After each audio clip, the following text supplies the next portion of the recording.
চোর বাটপাররা যেন ধারে কাছে না ঘেঁষতে পারে। ফখরুল কন্যা শামারু বক্তব্য দেন।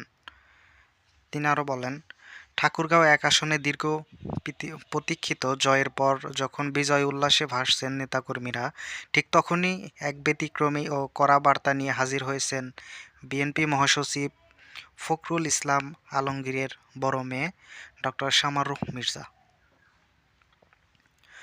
বাবার এই রাজনৈতিক সাফল্য উৎসাহিত হওয়ার পাশাপাশি তিনি দলের আগামী পথচলা নিয়ে কড়া হুঁশিয়ারি উচ্চারণ করেছেন।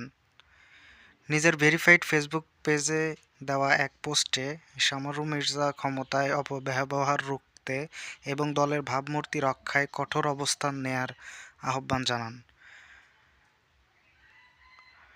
শামারু তার পোস্টে উল্লেখ করেন, দীর্ঘদিনের কঠোর পরিশ্রম ও ত্যাগের বিনিময়ে একজন রাজনীতিবিদ দল গঠন করেন এবং মানুষের অকুণ্ঠ ভালোবাসায়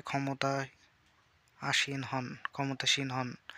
ফখরুল কন্যা মনে করিয়ে দেন, আজকের এ বিজয় বা ক্ষমতার স্বাদ পুরোটাই আল্লাহর ইচ্ছা ও মানুষের শক্তি।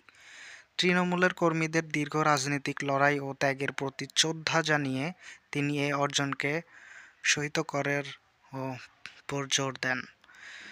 জয়ের আনন্দে গা ভাসিয়ে না দিয়ে ডক্টর শামারু মির্জা সুবিধাবাদী ও তমাশামোদীদের বিষয়ে সতর্ক করে লিখেছেন, চোর বাটপার ধান্দাবাজ চরিত্রহীনরা যেন আশেপাশে না আসে, এ কথাটি ২৪ ঘন্টাই মনে রাখতে হবে।